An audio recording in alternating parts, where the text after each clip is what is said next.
Suasana ibu kota Taiwan, Taipei, mendadak berubah jadi kota mati.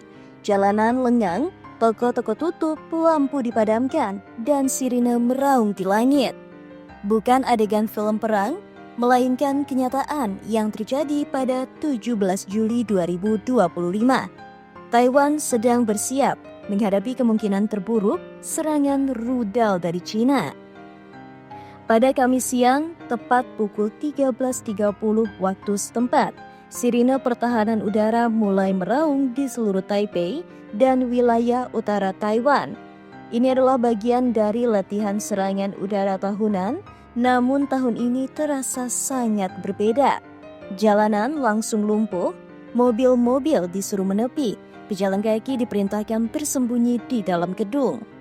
Pesan peringatan dikirim massal oleh Kementerian Pertahanan Taiwan melalui ponsel dalam dua bahasa, Mandarin dan Inggris. Suaranya tajam, perintahnya jelas, segera cari perlindungan.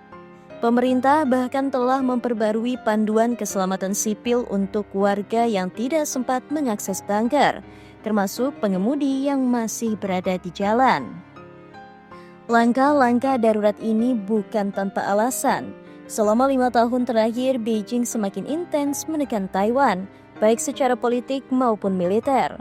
Dalam waktu 24 jam terakhir, militer Taiwan mencatat kehadiran 58 pesawat militer Cina, termasuk jet tempur di sekitar pulau.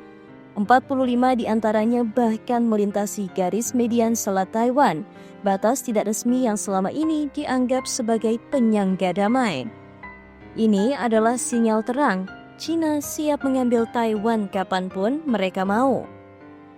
Presiden Taiwan, Lai Ching-te, yang dianggap separatis oleh Beijing menegaskan, nasib Taiwan hanya bisa ditentukan oleh rakyat Taiwan.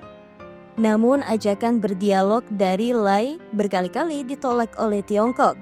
Bagi Beijing, Taiwan adalah bagian yang tak terpisahkan dari Cina, dan penggunaan kekuatan militer tetap jadi opsi.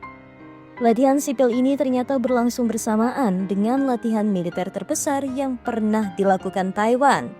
Dalam simulasi militer ini, Taiwan menyusun skenario serangan terhadap pusat komando militer, infrastruktur kritis seperti pembangkit listrik dan pelabuhan, dan juga respon terhadap taktik grey zone seperti penyusupan militer dan disinformasi online.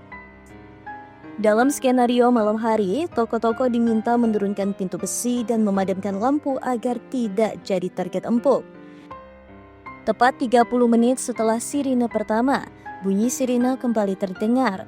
Kali ini sebagai tanda latihan selesai.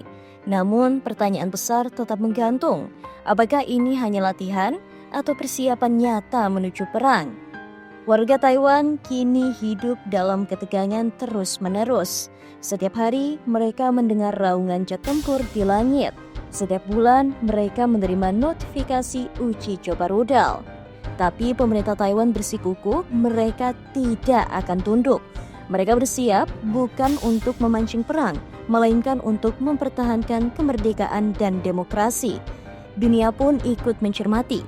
Amerika Serikat, sekutu utama Taiwan, terus mengirim sinyal dukungan. Tetapi apakah dukungan itu cukup bila perang benar-benar meletus? Apa yang terjadi di Taipei hari ini mungkin akan terjadi di dunia esok hari.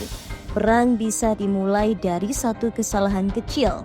Apakah Taiwan akan jadi Ukraina berikutnya, atau justru menjadi benteng demokrasi Asia yang terakhir?